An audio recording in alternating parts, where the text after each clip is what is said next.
to another Apollo Papyrus podcast episode. I am Aaron Apollo Camp. For this episode, my interview guest is a self-publishing expert, consultant, author services provider, and author. As an author, he has written the nonfiction book, The Book Dude's Guide to Self-Publishing, The Modern Author, which is the first in a planned series of books about self-publishing. His name is Rodney Miles, and my interview with Rodney will follow the note-taking sounds. Rodney Miles, welcome to the Apollo Papyrus podcast. Thanks so much, Aaron. It's good to be here. Feel free to introduce yourself to our listeners. My brother's name is Aaron, by the way. There's not too many Aarons around. My name is Rodney Miles. My full name's Rodney Miles Tabor. I adopted Rodney Miles, which is my first and middle name, about 15 years ago when I started, because I started ghostwriting and then I got into larger collaborations with people on their books. And in those 15 years, it's been an adventure. I still absolutely love it today. And I have helped people with all parts of the process, from the concept through the writing, editing, the design, the production, distribution, even platform building and marketing and publicity as well now in recent years. You are a self-publishing expert, consultant, and author services provider. Does your business have a name, and what services do you provide to independent authors? Sure.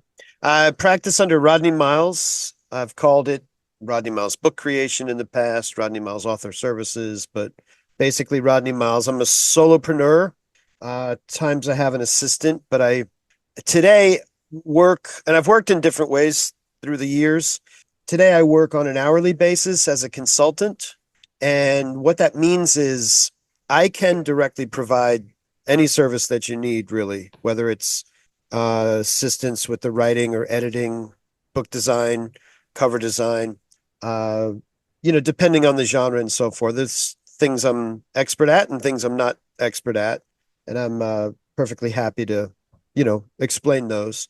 But I do more as a consultant now, where I used to have large book packages, and I can still custom tailor a larger book package for a more complete project over many months, or I can work as a consultant.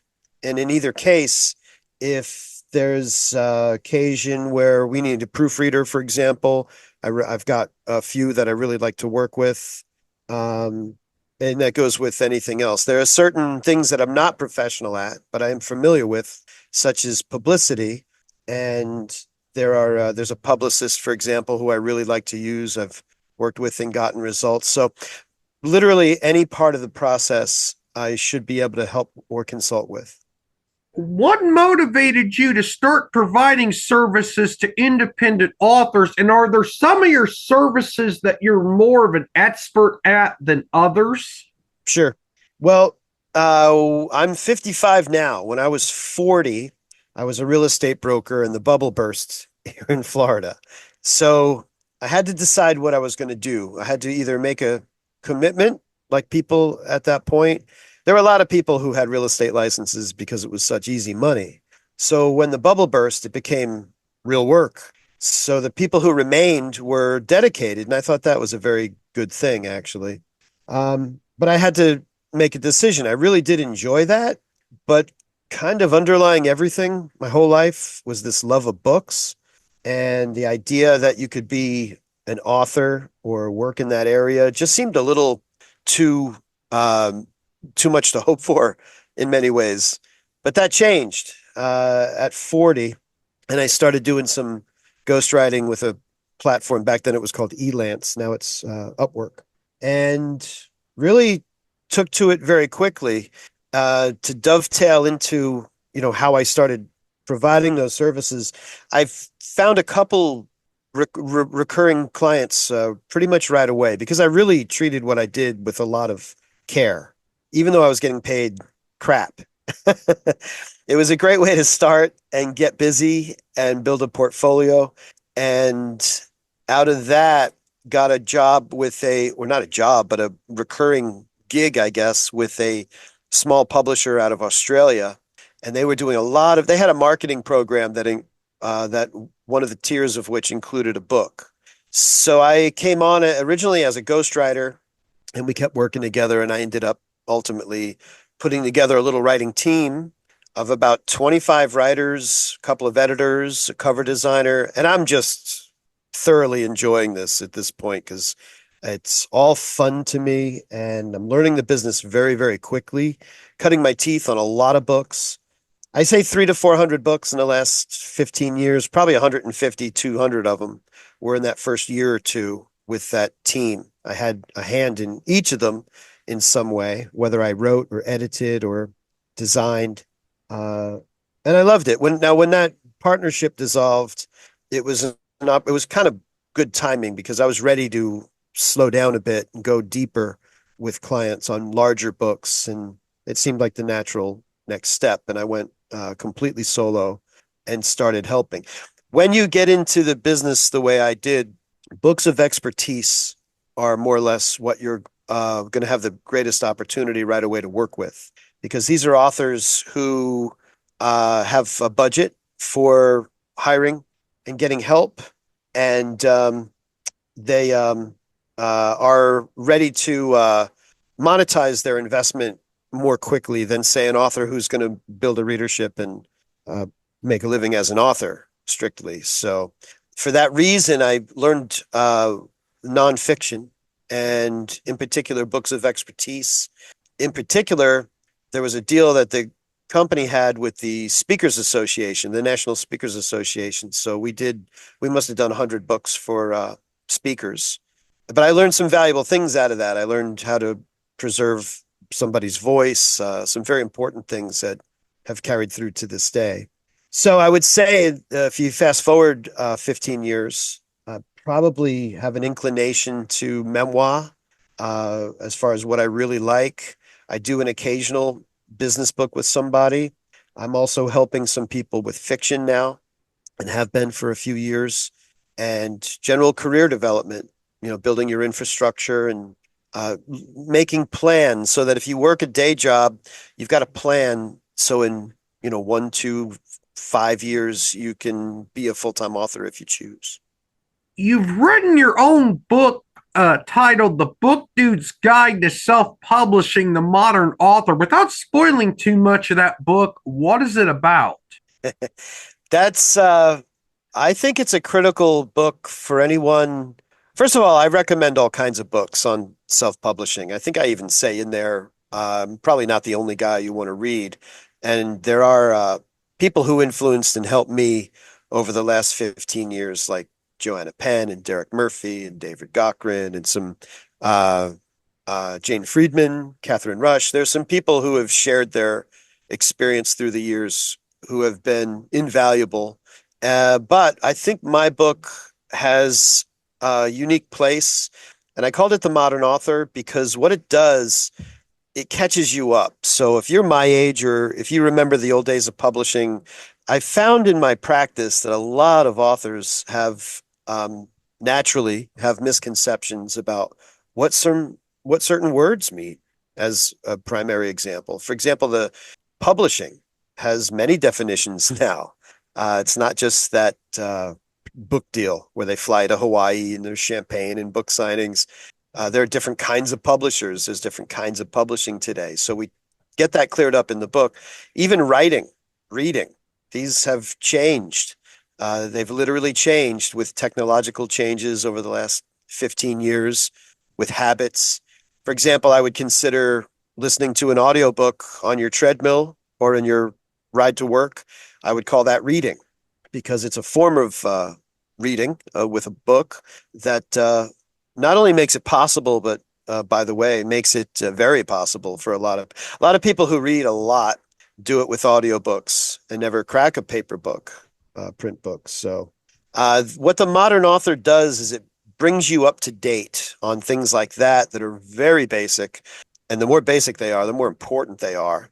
It can cost you a lot of time and money if you make mistakes.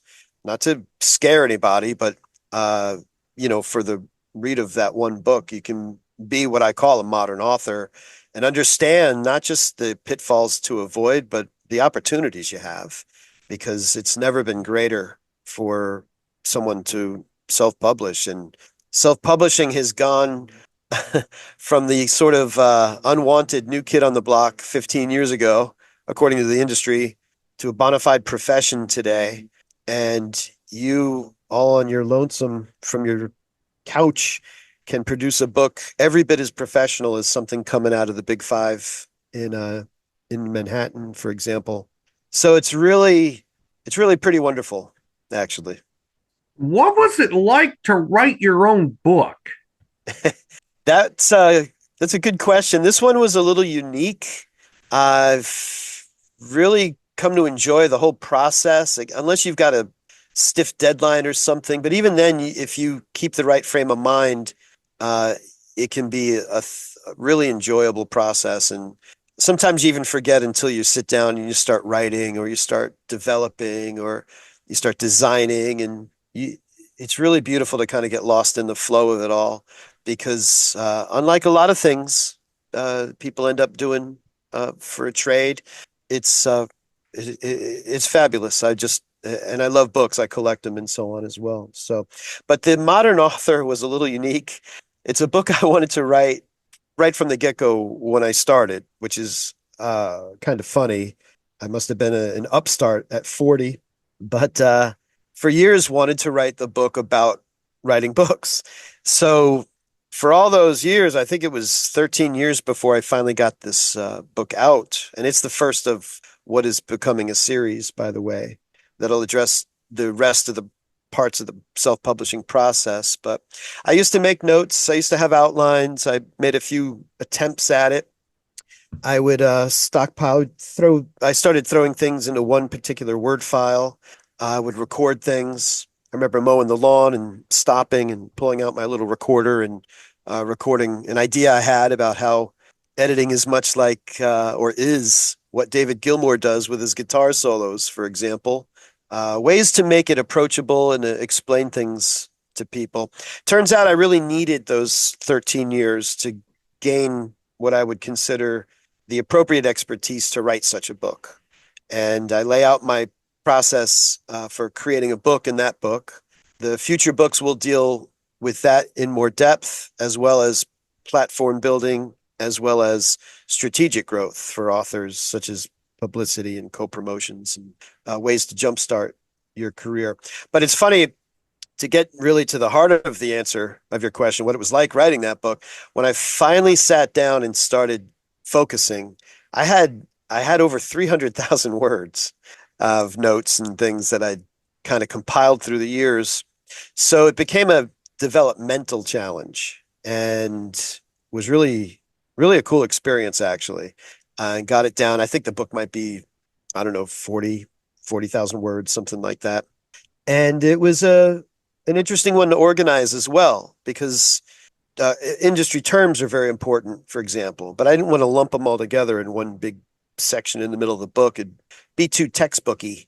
So I used a lot of personal anecdotes. There's personal stories and professional stories in there that are more metaphorical than directly in the book business, but a lot of experience with some of the books that I've helped in there as well. I like to think that it's a very fun read, uh, a very conversational read, but it's organized in such a way that I really believe if you start and finish that book, you can call yourself a modern author. Was your own book self published, or was it published traditionally or via a hybrid press? Good question. It was completely self-published. Completely self-published. I guess what I do is now when you say hybrid press, many of them, which is the good term, by the way, as your audience probably knows, there's a whole gradient scale of types of publisher, and that's discussed in the book too.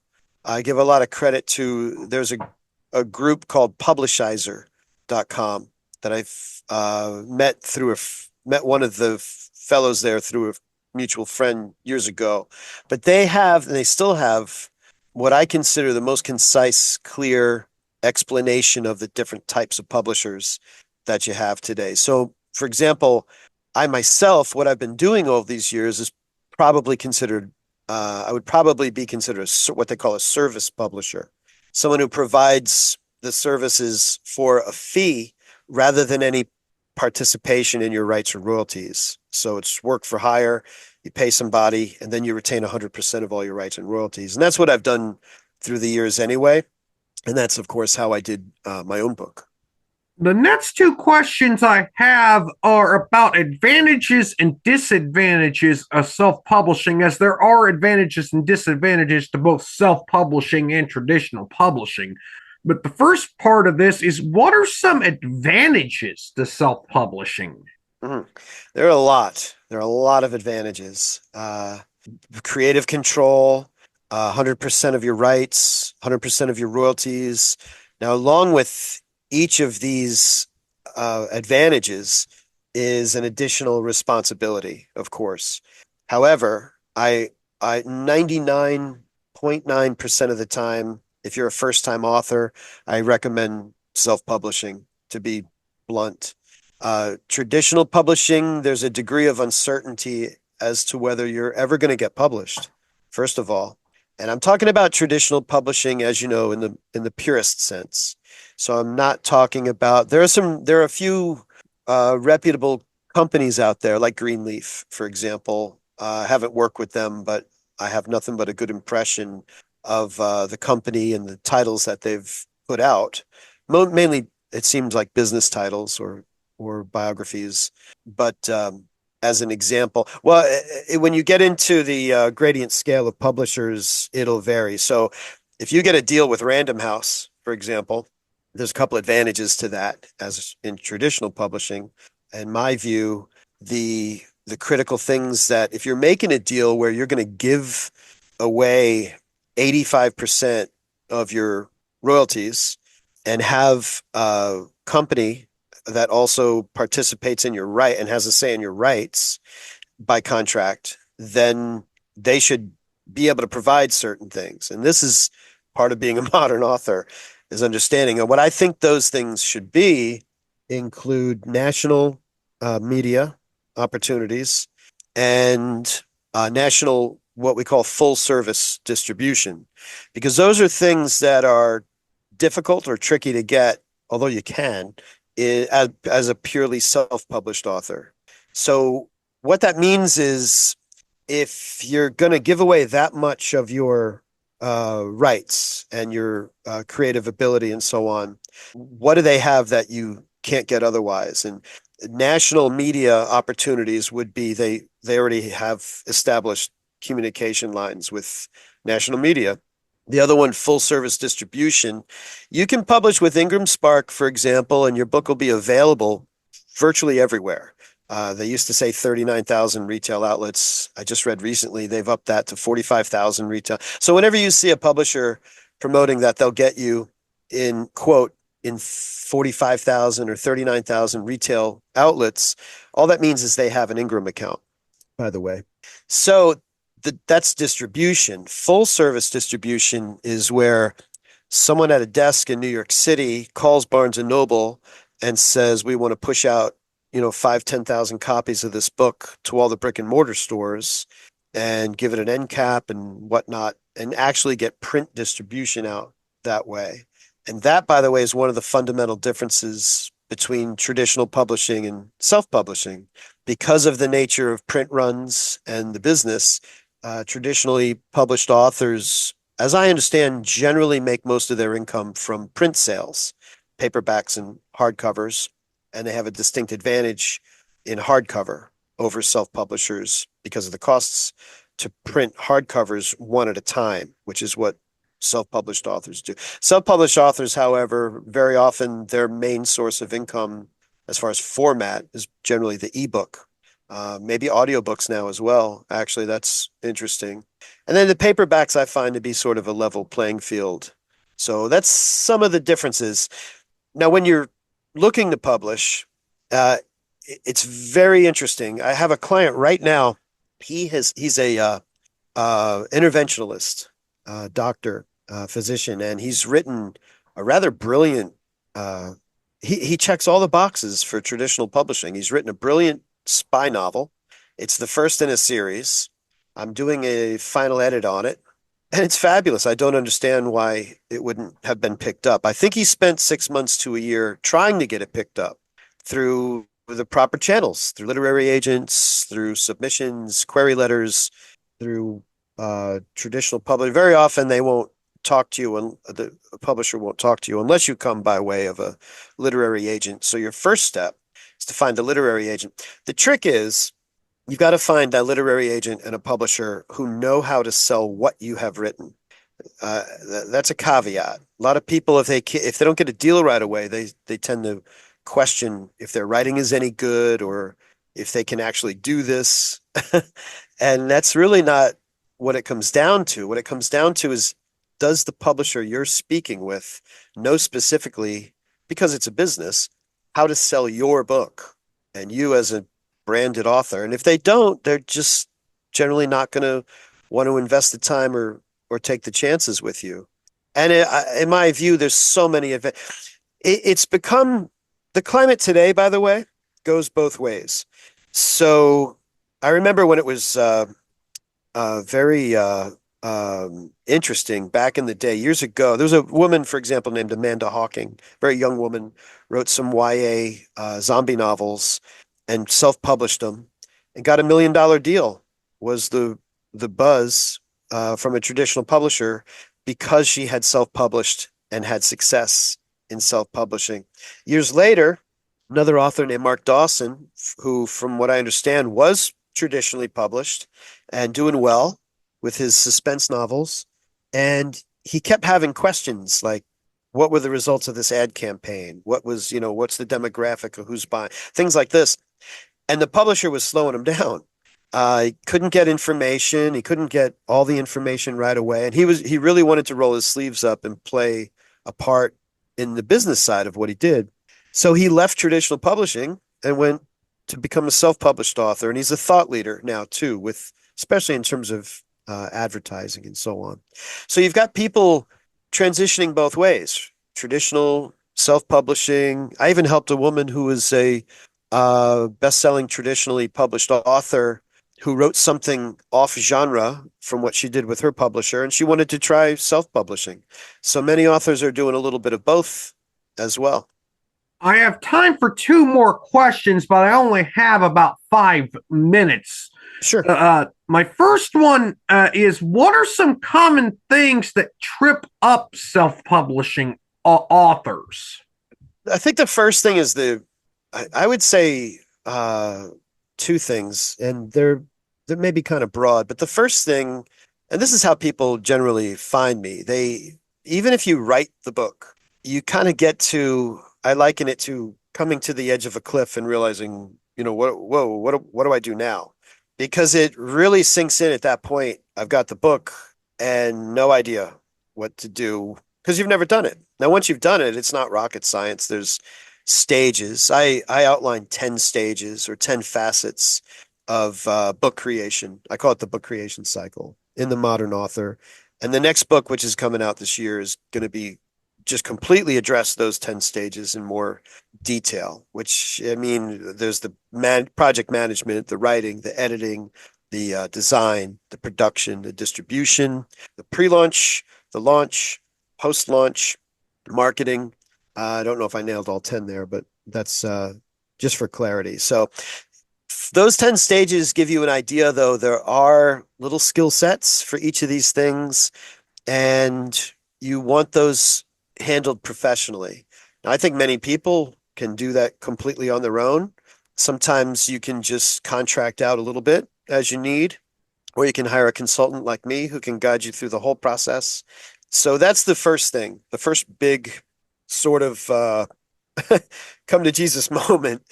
Even if you have a draft, or if you are writing your draft and you're looking ahead and you don't know who the platforms are that'll publish and so on and so on. So just the whole business side or the whole technical aspect of it.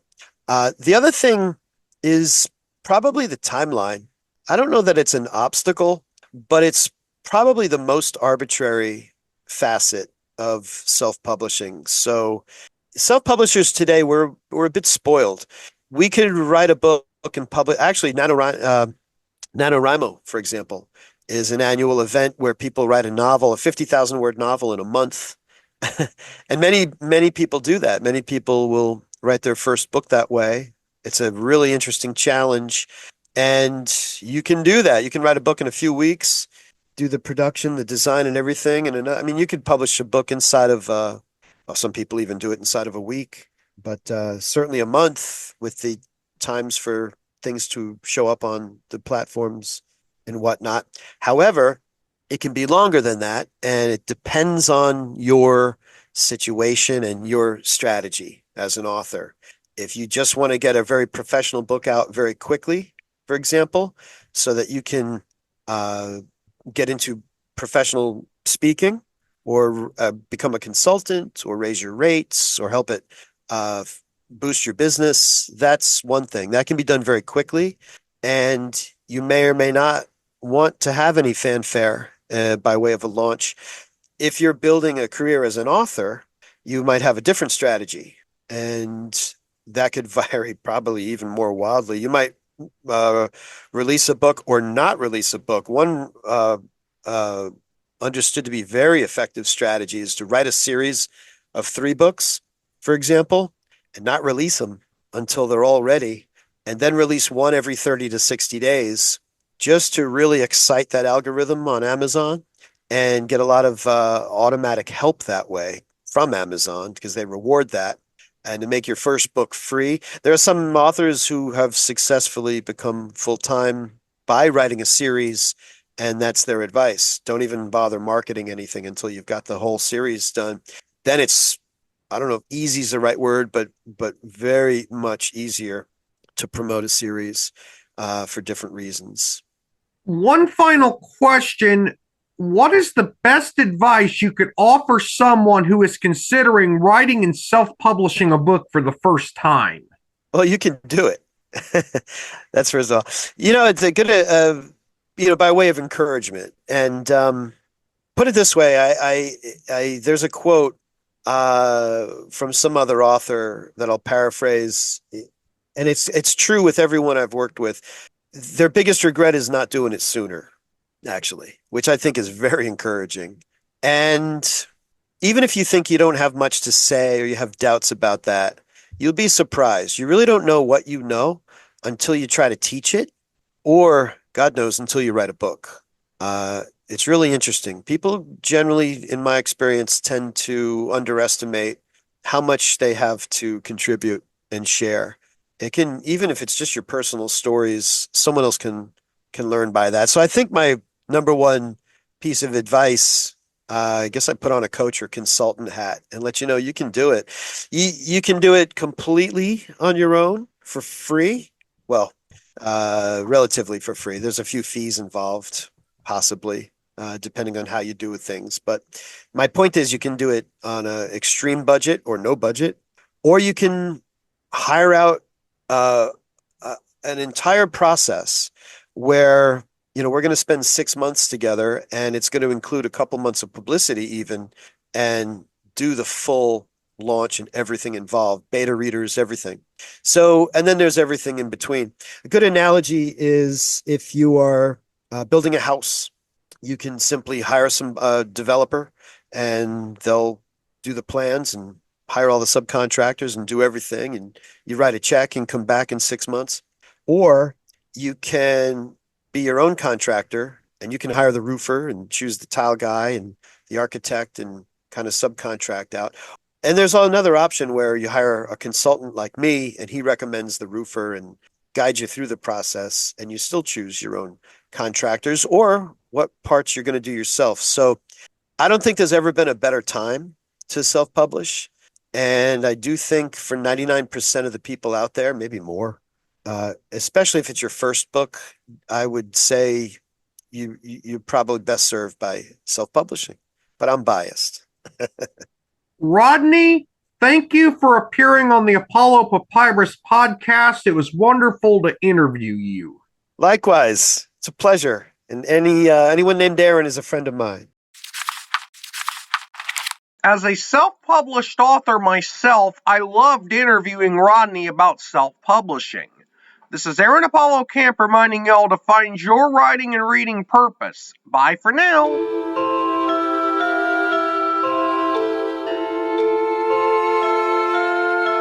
Copyright 2025, Aaron Apollo Camp, all rights reserved. This podcast episode is intended for the private listening of our audience. Any reuse or retransmission of this podcast episode without the express written consent of the podcast host is prohibited except under fair use guidelines. Royalty-free music and sound effects obtained from https://www.zapsplat.com.